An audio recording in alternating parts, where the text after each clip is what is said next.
My question has to do with the category of globalization and worker fear, as you mentioned in your speech. Your thoughts on the offshoring of technology jobs and also the H-1B visas, 1.3 million in the last 3 years that have displaced technology workers here in the U.S., including me? Mm-hmm. Well, actually, there's an interesting op-ed in the New York Times about this morning by a very good economist, Jagdish Bhagwati, who's also not only a fine economist, but a very decent person who really wants to help the poor and has done important things. And what he's saying is that people who are objecting to outsourcing just don't have their economics straight. If they understood economics, they would know it's a good thing. And why is it a good thing? Well, because it increases efficiency, and efficiency increases the economic pie, and that's good for all of us. And if you don't allow corporations to outsource, they may die, and then there won't be any jobs for anyone, and so on.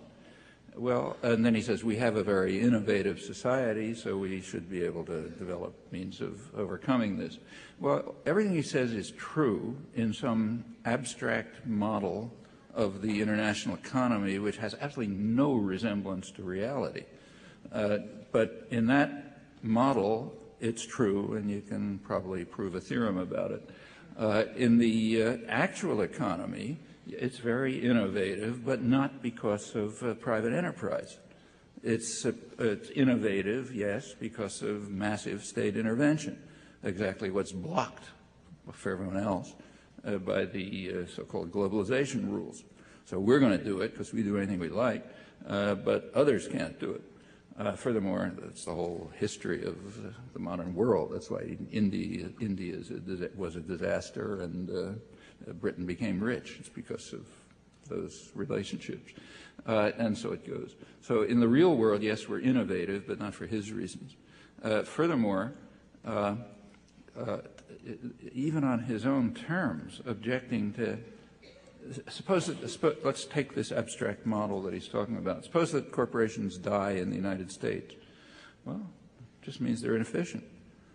So that means that he and I and you can all get kicked out of our institutions because they're just not competitive, and we can apply for jobs as janitors at 80 hours a week, no pay, or get locked into factories and so on, by factories owned in more efficient places like Thailand and China and so on. Maybe that'll increase the economic pie, So why not advocate that? I mean, who cares if the corporations here die? Furthermore, the outsourcing has nothing to do with economic efficiency. Outsourcing is one of the operations that take place within command economies. The economy is run by a network of command economies called corporations. I mean, what goes on internal to a corporation or a mega corporation is not free trade. It's command economy. A corporation is a totalitarian institution. It has a board of directors at the top, a manager, he gives orders, everyone else follows them down at the bottom. At the very bottom, if you're lucky, you can rent yourself to it and get a job. And if you're sufficiently propagandized, you may even buy some of the junk they produce and so on. But it's certainly has nothing to do with what any classical economist would have called a free market. Outsourcing is just part of the technique. Outsourcing is internal to the corporation, right? The corporation picks some supplier to outsource to and keeps them under control, because then they can get much cheaper labor, hideous working conditions, don't have to worry about environmental controls. They get inputs to themselves, which are very cheap. That increase, for those of you who've studied economics, you know that increases productivity. If you get artificially cheap inputs, that increases productivity, because productivity is measured in terms of, value produced divided by the number of workers. So you get a nice measures of productivity, which have nothing to do with productivity. They just have to do with the fact that you've got 20-year-old women off the farms in China locked into factories and working until they die in a couple of years. That is very healthy for the economy. But it's all internal to big command economies. That's one of the reasons why the concept trade is so ridiculous. I mean, what's called trade would certainly not have been called trade by Adam Smith. Outsourcing happens to send goods across the border into the United States, but it's under the control of a command economy. In fact, a network of command economies, which work the way I just quoted, the oligopolistic competition and strategic integration. And the same is true of most of what's called trade. I mean, nobody really studies this much, so you don't have really accurate numbers. But if you take the numbers that are guessed at by economists who look at it, take, say, NAFTA. One of the great things about NAFTA is supposed to have been that it increased trade between the U.S. and Mexico. Well, it certainly increased cross-border transfers of material objects. But is that trade? Well, it depends. It turns out that the percentage of interaction that's intra-firm, internal to a command economy, went from about 50% before NAFTA to about 2/3 after NAFTA. That's not trade any more than if GM shifts something from Indiana to Illinois. Happens across an international border so that you can take advantage of rotten working conditions and low wages and no environmental constraints, but it's no more trade than if the Kremlin moved something from Poland to Hungary or something like that.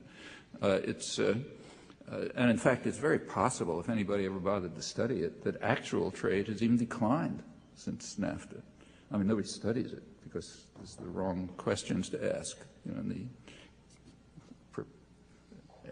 ideological framework that we're supposed to accept. But if you did ask it, you might very well find that, just as it turns out after NAFTA that, another great thing about NAFTA for Mexico is that foreign investment shot up, which it did. But a little footnote is that total investment declined because Mexican investment declined even faster than foreign investment went up for the simple reason that Mexican businesses can't compete with highly subsidized U.S. Corporate systems. So when you go back to the outsourcing story, it's just, in an abstract world, what he's describing is true. In the real world, it just has nothing to do with what's going on. Should we approve of it? Well, that's not the only question. There are other options. For example, another option is to work to improve working conditions, labor standards, environmental conditions, and so on in the places to which they are outsourcing. Okay, that'll tend to equalize the conditions. Is that a utopian measure? Not at all. It's been used. You take a look at the European Union. Before the European Union integrated, substantial efforts were made and substantial costs were assumed to raise the level of the poorer countries, Portugal, Spain, and Greece, to raise labor standards, raise wages, improve conditions, enough, and get to the northern standards, but enough so that when they finally integrated, there wasn't a very severe blow against the wages and living standards of northern workers. Well, that's because they have a kind of social market economy and a more or less functioning democratic system. And the same could have been done with regard to NAFTA. In fact, it was proposed by the U.S. labor movement, but never entered the discussion. And the same, because corporate media are against it and the elites are against it. And the same could be true of the whole outsourcing story. So there are other options. It's not either let the command economies maximize their own profit and power, or else you don't have a job. There are other options.